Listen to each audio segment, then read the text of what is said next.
tarde a todos e todas. Queria começar agradecendo ao Ramone pelo convite para estar aqui nesse evento. Eu fiz minha graduação e mestrado na UFMG, então voltar aqui para mim é sempre um prazer, sempre voltar a casa de alguma forma. Recebi a UIAT, recebi o americano, que eu sei que apoiou o evento, para poder estar aqui. Eu vou pegar alguns ganchos, né, na fala do Ramone, né, ele falou de um contexto um pouco mais amplo, um pouco mais ampliado. Eu vou falar mais especificamente sobre negacionismo climático, né, no Brasil. E essa questão aí, que eu acho que é uma questão fundamental para a gente, de pensar o que a gente faz com relação a isso quando a gente vai pensar em formulação de políticas climáticas. Porque a gente tem dilemas, né, na hora que a gente vai formular políticas climáticas, que a gente vai levar isso a sério ou não. Né? Se a gente for levar a sério as questões climáticas, vai ter uma série de implicações aí para o Brasil. Os Estados Unidos têm um histórico, né, de o negacionismo climático ter uma importância no debate público lá muito relevante, de forma, né, que, como foi citado aqui na mesa anterior, né, os Estados Unidos está saindo do Acordo de Paris, os Estados Unidos não ratificou o Protocolo de Kyoto, apesar de ter, né, no momento em que foi negociado o Protocolo de Kyoto, inicialmente ele iria participar, mas quando foi levado para o Congresso norte-americano não foi ratificado. E os Estados Unidos é um país que já foi o maior emissor, né, de gases de estufa na atmosfera. Então a saída dele, né, na época do Protocolo de Kyoto teve um impacto muito grande, continua tendo, porque os Estados Unidos continuam emitindo muito, a China ultrapassou, e o Brasil também é um país importante nisso, né? Nós estamos entre os 10 maiores emissores de gases de estufa na atmosfera no mundo. Então, se a gente começa a levar a sério o negacionismo climático, a gente vai ter impactos aí muito relevantes com relação a isso. Então é o seguinte, eu sou um sociólogo, sou professor do Departamento de Sociologia da UNB.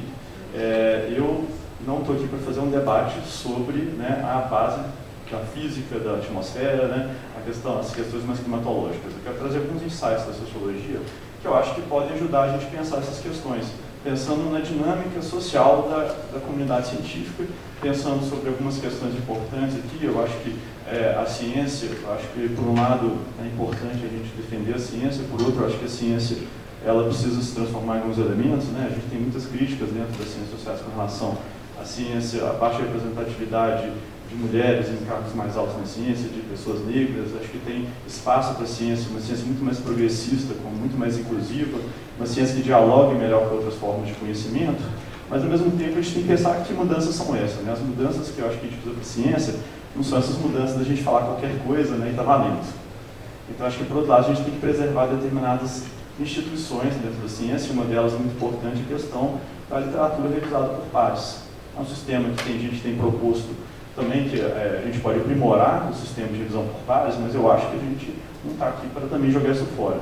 Eu acho que quando a gente for pensar em negacionismo climático, né, essa questão da revisão por pares é uma questão fundamental e que vai nos indicar caminhos. Porque quando foi feito o questionamento aqui na mesa anterior, né, o Vital respondeu, vamos ler tudo e vamos ver onde é que está a verdade. Eu, infelizmente, eu não consigo ler tudo, né, eu não tenho tempo para isso, porque eu tenho que ler muita coisa na minha área de ciências sociais.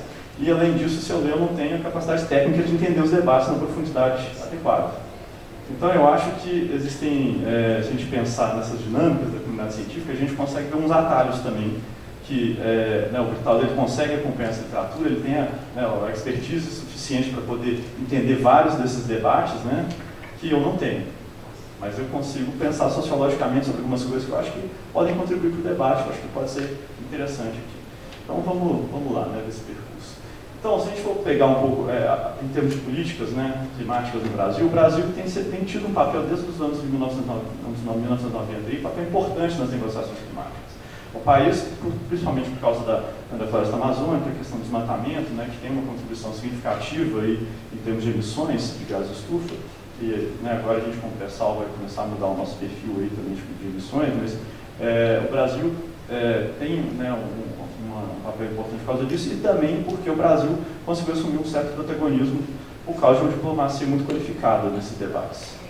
O Brasil teve esse protagonismo, mas é um país que negociou sempre tradicionalmente junto com o G77 mais a China, né, que seria um bloco dos países do sul global, ou dos países em desenvolvimento, e que tiveram uma política tradicionalmente de enfrentamento com os países, né, do norte global, os países industrializados mais ricos, de tentar fazer com que a maior responsabilidade no regime climático internacional, né, com relação a quem vai pagar o preço, né, com relação à contenção aí a tentativas de mitigar as mudanças climáticas e adaptação e políticas nesse sentido, fossem os países industrializados. Então, dentro do regime internacional, tem esse princípio das responsabilidades comuns, mas diferenciadas, né, que é um princípio central, né? Eu e Raoni, a gente tem publicação discutindo um pouco essa questão dos diferentes grupos de países, como é que eles tentam interpretar de formas diferentes esse princípio.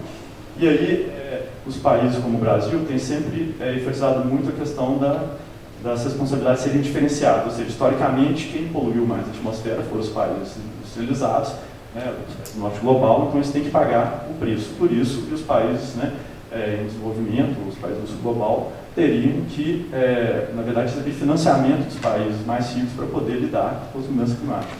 Ao passo que os países do norte, tradicionalmente, enfatizam o lado das responsabilidades serem comuns. E aí, com a exceção da China, das emissões agora na Índia também serem muito grandes, aí o jogo tem ficado cada vez mais difícil dos países do norte global puxarem mais a corda e falar, por exemplo, os Estados Unidos, em alguns momentos, falar, se a China não sentar na mesa e não começar a diminuir suas emissões, aí eu não vou jogar esse jogo, eu não vou reduzir minhas emissões também. E aí, tem todo um histórico disso, né? O Brasil tem sempre sido bastante alinhado com os outros países, né, do G77 mais China, e defendido muito a questão das responsabilidades serem diferenciadas. Mas ainda assim, o Brasil sempre levou a sério, do ponto de vista, né, diplomático, do ponto de vista da política externa, e, né, desde os anos 90, que é quando a questão surge, né, e também, historicamente, nos últimos 20 anos tem havido, né, o surgimento de agendas políticas nacionais também, né, o Plano Nacional de Mudança Climática, o Plano Nacional de Adaptação, para levar a sério a questão climática. E, de repente, agora a coisa começa a mudar. Esse posicionamento brasileiro, né, particularmente com relação a essa clivagem norte-sul, foi delineado inicialmente, né, por um grupo que estava no MCT, o antigo Ministério de Ciência e Tecnologia, que agora cada vez mais vai abrigando mais e mais coisas ali, junto com o grupo de Itamaraty. O grupo que estava no Ministério de Ciência e Tecnologia migrou em larga medida para o MMA, né, algumas figuras importantes lá, e foram surgindo alguns pontos de tensão no governo também, defendendo que o Brasil deveria ter responsabilidades maiores dentro do regime climático internacional. E um ponto interessante que é 2009, quando dentro da COP em Copenhague, que era para fazer um novo compromisso climático pós-Kyoto, que acabou fracassando terrivelmente, mas o Brasil foi um país que teve um protagonismo grande, foi um dos primeiros grandes esforços dos países, né, do sul global de propor de ter metas voluntárias. Naquele momento era o governo Lula, o Carlos Mink era o ministro, que era um ministro que tinha uma visão muito progressista com relação ao regime climático internacional, e foi um certo ponto de inflexão interessante ali. Tirando isso, a diplomacia brasileira tem sempre insistido que as responsabilidades de redução de gases estufa deveriam ficar nos países do norte global, que os países do global têm que, na verdade, fazer uma certa espécie de justiça histórica, né, nesse sentido, de ter um certo direito ainda a se desenvolver mais, poluindo ainda a atmosfera em alguma medida. Mas, por mais que isso possa ser visto como uma visão conservadora, a gente tem que pensar que isso é uma visão que leva a sério a questão climática. De repente, agora a gente começa a ter sinalizações estranhas por parte desse governo. Então, né, o governo brasileiro, se não tirar a folha, né, pela primeira vez vai mandar representantes diplomáticos para uma reunião com negacionistas do clima lá em Washington. Né. Tem vários think tanks, né, a Naomi Oreskes, que vai ser a nossa, né, conferencista final aqui do evento, vai falar sobre isso, porque essa obra bem dela, ela trata muito desses temas, né, como que tem think tanks defensores do mercado livre nos Estados Unidos e que tem tradicionalmente financiado, né, obras de negacionistas, e eles fazem grandes encontros lá, e o Brasil nunca tinha participado disso. E pela primeira vez o Brasil vai participar disso esse ano. Mas nessa aula, né, que eu falei assim, eu não estou aqui para discutir argumentos, por exemplo, da base mais científica das mudanças climáticas, mas o erro dele é tão crasso, né, que eu mesmo consigo explicar porque isso é errado, né, quando ele fala que ele foi a Roma em maio e havia uma onda de frio, então não tem aquecimento global. Aquecimento global significa várias coisas, né? Primeiro, aquecimento é global, né? Então não se trata de todos os lugares a temperatura aumenta ao mesmo tempo, né? Você tem que fazer médias globais para você ver, né, o crescimento dessas temperaturas.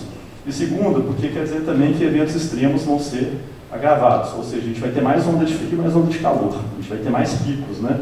Então, assim, eu que tenho um conhecimento básico nessas mudanças climáticas, procuro me informar, mas eu consigo ver assim, como é que o líder da nossa diplomacia brasileira hoje está fazendo um debate tão raso, né, que a gente realmente precisa qualificar esse debate público, né, como o Raoni estava falando aqui antes.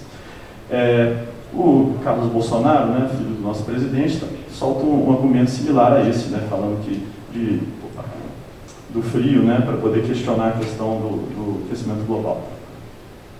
E aqui, na verdade, essa notícia que fala que o Senado vai realizar um evento para cientistas que contestam o aquecimento global, né, no segundo semestre, na verdade aconteceu uma reunião.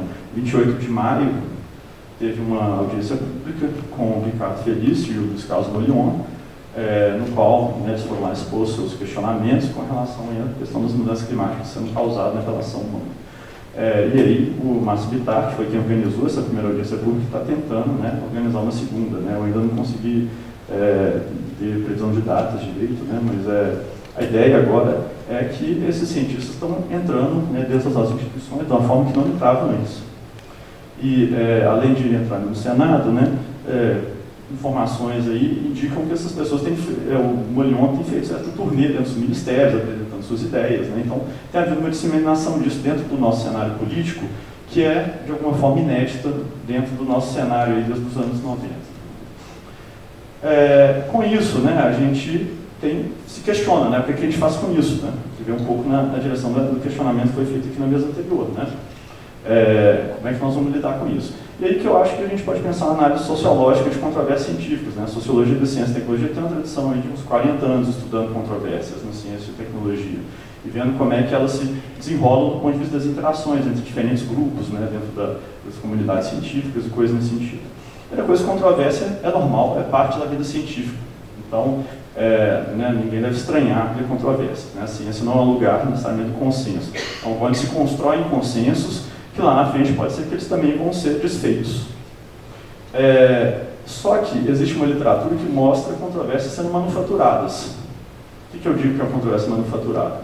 É quando já existe um consenso muito bem estabelecido na comunidade científica e se começa a manufaturar dados no espaço público, por exemplo, se leva isso para a imprensa, tenta se levar isso para a sociedade civil, para tentar criar a impressão de que existe um debate, uma controvérsia dentro da ciência quando não existe mais na ciência. O debate vai ficar em outros lugares.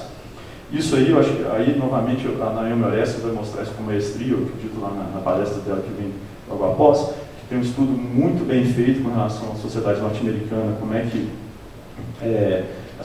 lá existe a tentativa de fazer uns 50% na cobertura da mídia, como se fosse uma controvérsia com dois lados equilibrados. E, na verdade, a coisa, na comunidade científica, uma das coisas que eu vou argumentar aqui mais para frente, não se dá dessa forma. Não é 50%, 50% de forma alguma.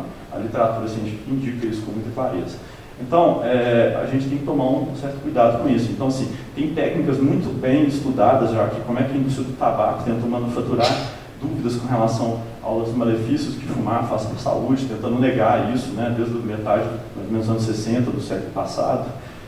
Posteriormente, a indústria do petróleo também se formou uma grande coalizão nos Estados Unidos para tentar disseminar a dúvida. Tem documentos que foram revelados, né, através da lei de acesso à informação, mostrando que eles queriam deliberadamente gerar dúvida, uma câmara de eco, através do qual se criasse, dentro da sociedade civil, a impressão, né, de que haveria dúvidas ainda sistemáticas com relação à existência, né, do aquecimento das mudanças climáticas antropogênicas. E aí, com isso, né, a gente pode pensar aqui alguns elementos da vida científica. Né? O Thomas Kuhn, né, que é um historiador muito importante, né, tem algumas críticas dele, mas acho que ele fala umas coisas muito interessantes também. Ele fala sobre uma tensão essencial da vida científica. Seria uma tensão entre o individualismo, que seria essa coisa de, na ciência fundamental, que as pessoas tenham insights inovadores e tentem levar as ideias existentes adiante, né, questionar certas ideias e promover, né, inovação, e, ao mesmo tempo, certos compromissos coletivos, né, seria uma dimensão mais coletiva. Na ciência, por mais que se fale muito dessa coisa de cientistas são necessariamente céticos, eles questionam uns aos outros, mas ao mesmo tempo tem compromissos. Na ciência, às vezes, se fecha certas caixas pretas, né, que as pessoas não vão ficar reabrindo o tempo todo. As pessoas, se a gente for no Instituto de Física, dificilmente a gente vai achar alguém que está lá fazendo experimentos para mostrar que, sei lá, os insights básicos lá da teoria da relatividade einsteiniana estavam errados. Né? Você trabalha com certas bases. E trabalhando essas bases, você vai, né, só em determinados momentos muito específicos é que vai se questionar as bases fundamentais da ciência. E a gente pode se perguntar, né, qual que é o estado da discussão sobre mudanças climáticas atualmente? Um estado de formação de caixas pretas, nas quais as pessoas trabalham em cima disso, ou é um momento realmente há controvérsias generalizadas, grandes dúvidas em jogo, né, momentos, né, em que o individualismo, né, a formação de novas ideias, de grandes questionamentos está predominando. E eu vou comentar que a gente tem um momento hoje, né, de compromisso coletivo bastante forte na comunidade científica com essa ideia, que agora as questões são muito mais, né, tentar achar métricas adequadas e reações adequadas também do ponto de vista político, os melhores políticos que a gente pode desenvolver. Então, assim, controvérsias, né, são necessariamente processos coletivos. Uma controvérsia não é um cientista gritando sozinho, né, falando assim, eu discordo disso. Sempre tem. Se a gente for olhar, tem estudos sociológicos que estudam exatamente uma certa, como é que funcionam, né, cientistas que estão tentando trabalhar nas margens da ciência, né, então procuram onde que eles tentam publicar, os tipos de periódicos que eles tentam escolher para poder disseminar essas ideias, como é que ele trata desse fecha para determinados tipos de afirmações. Então, a gente pensar a controvérsia como um processo coletivo, quer dizer que se a gente tiver uma controvérsia científica vinculada às mudanças climáticas, a gente vai encontrar uma série de argumentos dos dois lados, né? Em periódicos científicos, e aqui é importante que sejam periódicos científicos, porque os periódicos têm essa questão da revisão por pares, né, que é o espaço onde a ciência também vai determinar quais argumentos são válidos e quais não são, quais já são ultrapassados, né? Então, isso aí, se a gente não acha um argumento na literatura, é um bom indicativo de que é uma controvérsia que a comunidade científica não está interessada em abrir, diferentemente de livros, né? Então, por exemplo, o Raoni falou aqui do Evaristo de Miranda, da Embrapa, né, que tem esses dados bastante heterodoxos sobre o desmatamento na Amazônia, né, falando que está tudo bem. O Evaristo tem um livro que ele publicou, etc. E tal, né? Eu não tenho nada contra livros, inclusive eu publiquei livros, mas assim, se uma controvérsia está em livros, a gente pode desconfiar um pouco. Porque eu posso pegar, se eu arrumar 15 mil reais, até menos, eu publico um livro. Eu posso escrever qualquer coisa nesse livro, eu publico. Eu arrumo uma editora que vai publicar. Agora, para eu entrar na literatura, né, revisada por pares, é muito mais complicado. Né? Aí, realmente, vai passar, né, se for uma ideia muito polêmica, ela vai ser enviada, tipo assim, inicialmente vai para pelo menos 2 pareceristas, às vezes vai 3, 5, dependente do quão polêmica é a ideia. Né? E se a ideia for muito polêmica, pode ser, receber depois refutações e por aí vai. Então, é outra dinâmica. Né? Então, eu acho que uma controvérsia para a gente querer levar a sério, que eu estou falando assim, falsa, no sentido de pensar políticas climáticas, por exemplo. A gente quer fazer políticas climáticas vinculadas se a gente fala assim, a nossa base é científica, né? Acho que tem outros conhecimentos que podem nos ajudar aí também, mas na hora que está falando de ciência especificamente, tem toda a discussão falando de outros conhecimentos tradicionais, conhecimentos indígenas, que eu acho que tem um papel a desempenhar nessa história. É um debate complicado, que eu não vou entrar nele aqui, mas na hora que a gente vai falar de ciência, a gente tem que ter clareza de que se a gente vai procurar a ciência, a gente tem que ver se tem uma controvérsia, que são controvérsias falsas no sentido que eu estou falando aqui, no sentido que são controvérsias muito individualistas, não são controvérsias que têm um amparo comunitário, que tem uma reciprocidade de cientistas debatendo ideias de uma forma disruptiva. Então, eu acho que a gente tem que procurar, né, as controvérsias realmente que têm legitimidade, né, e também os consensos que tem, e ver onde é que existem determinadas ideias, né, que são controversas, mas que encontram ressonância principalmente na mídia e em alguns setores da sociedade. Porque se a controvérsia está fortemente concentrada na mídia, né, e não na comunidade científica, eu acho que é um bom indicador de que esse não é o caminho que a gente deveria seguir para formar a política pública.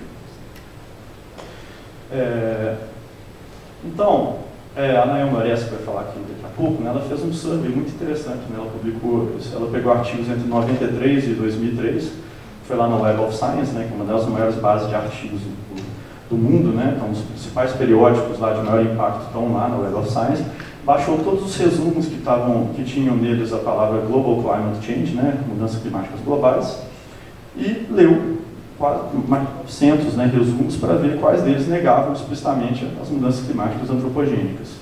E o resultado foi muito gritante. Nenhum. Ou os artigos estavam confirmando isso, ou eles tomavam isso como base, né, porque, por exemplo, se você vai estudar impactos das mudanças climáticas, adaptação em alguma medida, você está pelo menos assumindo que as mudanças climáticas estão acontecendo, né, ou então artigos sobre paleoclimatologia, né, que são questões do passado, que não vem muito ao caso. Então, assim, quando ela publica na Science, né, esse artigo dela relatando esses resultados, né, ela mostra, olha, a gente tem um painel internacional, né, que é o IPCC, que está afirmando a realidade das mudanças climáticas, a gente tem vários órgãos nacionais e internacionais científicos afirmando a realidade disso, e ainda tem um debate público enorme, né, ali dentro da sociedade norte-americana, e ela queria mostrar, olha, se a gente for olhar a literatura científica, a gente não tem um mastro, né, de publicações ali.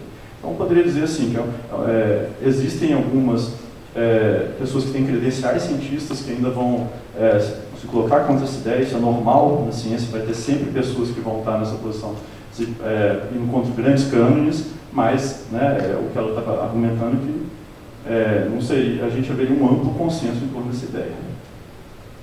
Aí, o que né, no Brasil, a gente tem um número de negacionistas muito menor, e são muito menos destacados do que na sociedade norte-americana, por exemplo. Mas ainda assim, em alguns momentos eles conseguem atrair a atenção da mídia, né, de certos setores da sociedade. Né? Então, estou falando, no dia 28 de maio desse ano, a gente teve essa audiência pública no Senado. Estava lá o Ricardo Felício, que é professor da USP, o Luiz Carlos Morion, professor da Universidade Federal de Alagoas. E aí, colocando esses argumentos, é muito difícil, porque são pessoas que têm credenciais científicas. Estou falando, o cara é professor do Departamento de Meteorologia da USP, né? Outra, de Geografia, outra pessoa de departamento aposentado do Departamento de Meteorologia da Universidade Federal de Alagoas. Né? Não é qualquer pessoa que está falando ali, né? Não é simplesmente um influencer, né, do YouTube que falando qualquer coisa, é uma pessoa que tem credenciais. E a pessoa fala com uma linguagem científica, traz argumentos que tem um nível de complexidade, e aí, o que eu faço com isso? Né? Então, eu fiz um exercício que tem alguns paralelos com isso que a Naomi Oreskes fez nos Estados Unidos, mas na verdade eu fui para as publicações do Morion e do Felício, que são os dois negacionistas brasileiros mais reconhecidos, né, que tem mais espaço na mídia. Né?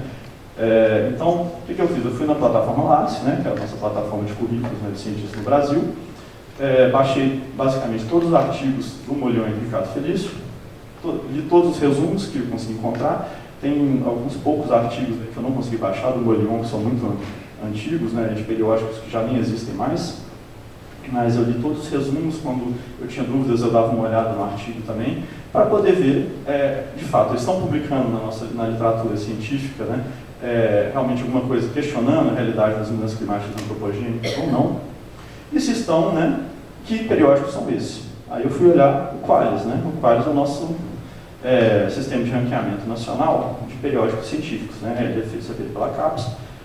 Desde 2010 a gente tem esse sistema do Qualis, né? Então, aí tem duas avaliações, né? Então a gente tem o Qualis, teve uma primeira avaliação em 2010 a 2012, depois 2013 e 2016. A gente vai passar para uma mudança agora, né, no sistema do Qualis, mas eu tentei trabalhar com o Qualis ou do ano que esses artigos teriam sido publicados ou mais próximo. Artigos mais antigos eu me baseei no Qualis de 2010 a 2012 e né, por exemplo, tem artigo de 95, 96, de 2008, aí os de 2010 a 2012, e outros artigos, né, que estavam em anos específicos, que estavam cobertos pelo Qualis, eu olhei desses anos. O que quer dizer o Qualis? Você tem artigos de A1, A2, B1, B2, B3, B4, B5 e C. Tem os extremos aqui, né? O C, por exemplo, é um artigo que é relevante para uma área de conhecimento. O Qualis até então ele era avaliado, você tinha diferentes áreas de conhecimento que poderiam ter diferentes avaliações do Qualis. E por outro lado, isso vai mudar, agora vai ter um Qualis só para cada periódico, né? Por outro lado, a gente tem Qualis A1, por exemplo, que são os artigos, os periódicos mais relevantes para uma área de conhecimento específico. E aí, por exemplo, no meu programa de pós-graduação, para eu poder dar aula e orientar na pós-graduação lá no UNB, eu tenho que publicar artigos B1 para cima. Ou seja, aqui nós estamos tendo os estratos superiores, né? Se eu publicar os artigos B5, B4, C, né, pode ser até que alguém leia e ache interessante. Mas isso, do ponto de vista da minha carreira científica, né, vai ter muito pouco impacto.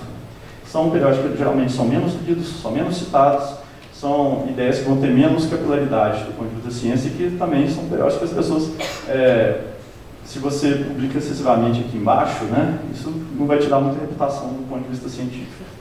Então tem todo um jogo aí de a gente fazer planejamento, estratégias, né, de publicação, né, quem está nesse jogo sabe muito bem do que eu estou falando. Né. E eu encontrei alguns artigos, né, do Ricardo Felício e do Luiz Morion questionando essa tese das mudanças climáticas antropogênicas, e eu fui ver onde é que estava aqui dentro desses diferentes estratos, nesse espectro. Né. E aí, né, o que eu achei não me surpreendeu em nada. Então, eu vou compartilhar um pouco esses resultados com vocês. Né.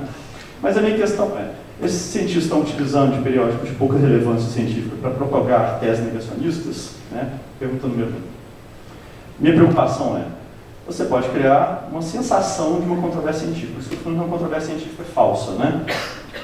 Ou seja, você publica alguns artigos em periódicos de baixo impacto, que acabam tendo, vamos dizer, o filtro ali para um artigo ser publicado ali é muito menor. E aí você consegue falar, olha, eu sou um cientista, eu trabalho na universidade e eu estou publicando sobre isso. Uma pessoa que não entende os mecanismos internos da ciência pode achar, então isso tem credibilidade. Mas, na verdade, isso tem uma credibilidade muito baixa. Se isso tiver em periódicos que tem uma avaliação muito baixa. Então, o Ricardo Felício, né, o primeiro caso, eu acho que é o caso fácil aqui, na verdade. O Ricardo Felício é professor lá do Departamento de Geografia da USP, tem graduação em mestrado em Meteorologia e doutorado em Geografia, tudo lá na USP também. Instituição, né, tinha nome internacional, né, nada a questionar sobre a instituição. O que contribui também, quando ele chega, por exemplo, no Jô Soares ou no Senado Federal, a dar credibilidade para o que ele está falando. Aí, as publicações dele. O Felício não é um cara que tem um perfil de ser extremamente produtivo. Né? O Lattes dele tem 10 publicações, apenas uma delas foi num periódico que é realmente bem avaliado, que é um periódico avaliado como A2 na área de geografia, né, que é a área dele. E ele tem 6 publicações negando as mudanças climáticas antropogênicas. Além disso, ele tem publicações contra a proibição do uso de CFC, ou seja, ele também tem um certo problemas com a questão do buraco na camada de ozônio, para ele isso é tudo superestimado, a gente está cometendo um erro de estar proibindo o uso de CFCs e por aí vai. Ele é contra ambientalismo de forma mais ampla, né? Então, assim, ele tem uma bandeira anti-ambientalista muito grande ali. Eu vou ficar aqui só nessas publicações negando as mudanças climáticas antropogênicas, né? Então, dos 6 artigos, 5 foram publicados no mesmo periódico, o que já não é um bom sinal, né? Geralmente, quando você consegue... isso tende a indicar que a pessoa está tendo... essas ideias estão tendo acesso muito limitado à literatura.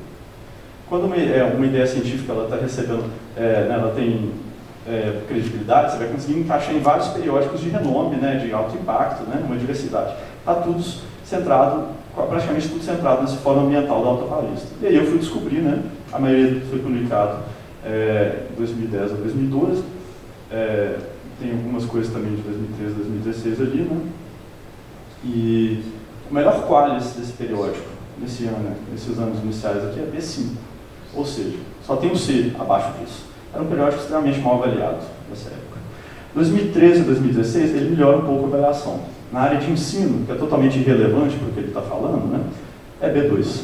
Para a área ser realmente relevante, que é a geografia, é B4, ou seja, um periódico muito mal avaliado, que é onde está concentrada a publicação dele negacionista. O artigo dele, que é A2, é um artigo que está vinculado à tese dele de doutorado, não é um artigo fundamentalmente centrado nessa coisa, né, nessa dinâmica, né, de negação das mudanças climáticas antropogênicas. E aí ele tem uma outra publicação nesse periódico Ciência e Natura, que foi publicado mais recentemente, então o qualis dele tinha um B2 ali em Ciências Ambientais, mas a área dele, que é Geografia, é o C, e Geociência, que é uma área relevante também, é B4. Então, assim, é um periódico que ele está sistematicamente mal avaliado dentro do nosso sistema qualis. Quando a gente vai olhar o conteúdo, né, eu tive a curiosidade para dar eu li os resumos dos artigos dele e achei com um tom muito pouco científico, na verdade, né, o que me surpreendeu um pouco.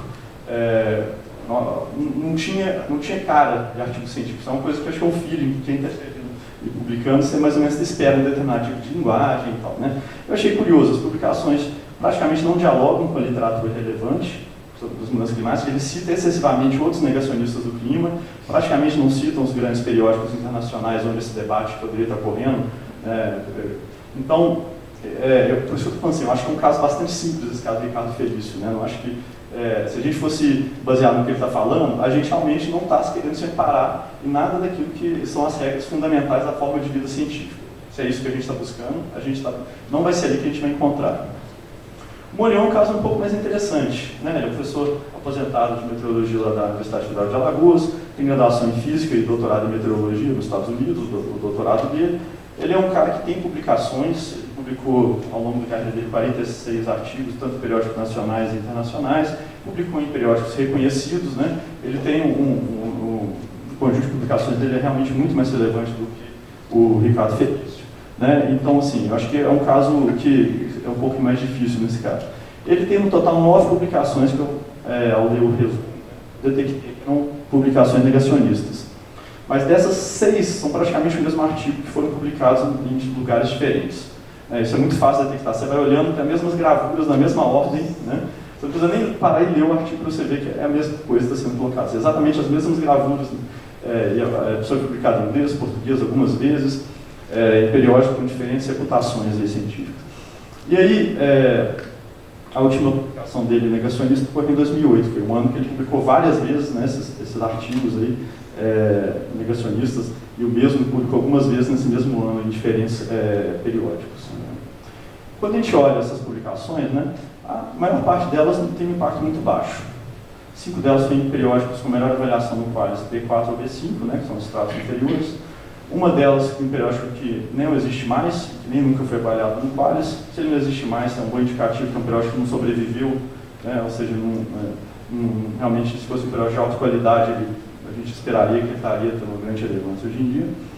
E aí, tem uma nesse periódico plenário de Brasília, que é interessante, é um periódico que criaram lá no Congresso Nacional para discutir temas relevantes, né? Era para ser um periódico mais de ciência política, relações internacionais, de temas relacionados ao legislativo. Isso foi para lá, né? Não sei como, né? E é um artigo dele, esse é um desses artigos genéricos dele, que ele publicou várias vezes em vários lugares, né?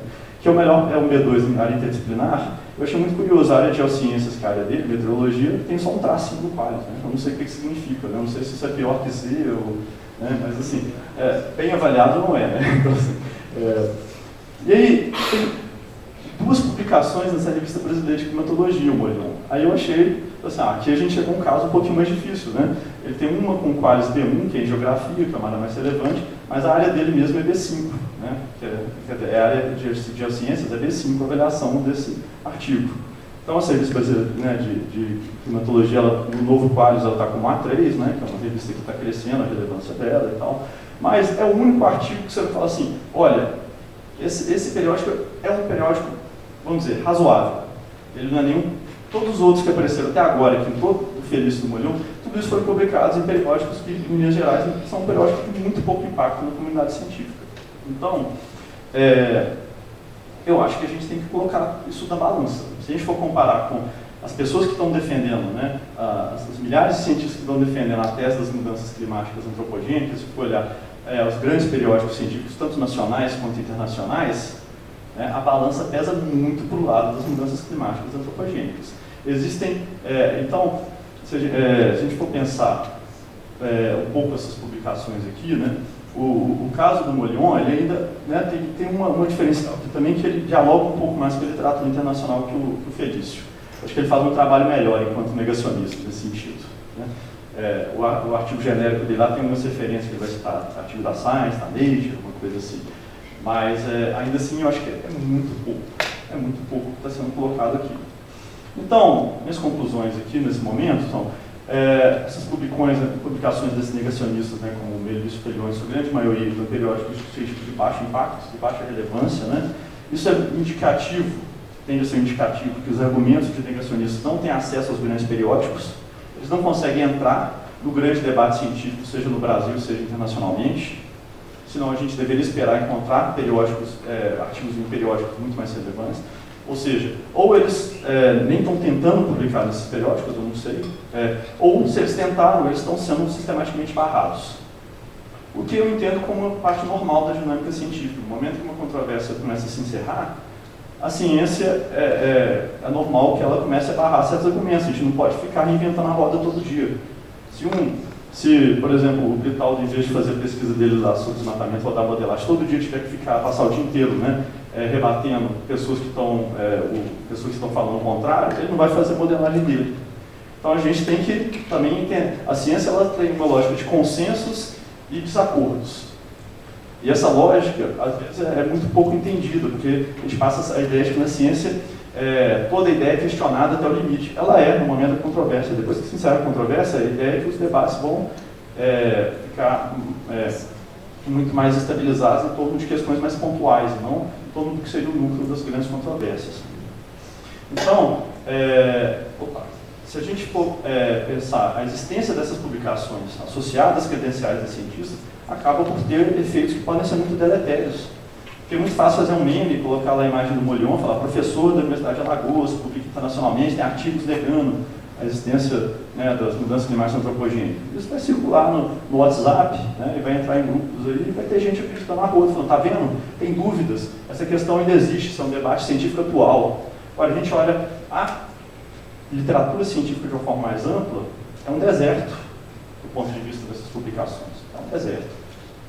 Então, eu acho que se a gente for pensar em políticas climáticas, a gente tem que pensar com seriedade. Na hora que a gente for depender da ciência, vamos procurar a ciência, né, que está sendo feita dentro daquilo que a ciência encontra uma forma de vida, um grupo social, procurar dentro dessas regras, né, aquilo que é considerado melhor, né, aquilo que está sendo produzido, né, aquilo que é entendido, quais são os consensos, quais são as controvérsias reais que existem ali dentro. Nesse sentido, eu acho que o caminho nesse momento, né, é o caminho da gente levar muito a sério a questão das mudanças climáticas, né, e ter mudar, né, essa direção das políticas, né, que o Brasil está tomando agora, uma direção de negacionismo, né.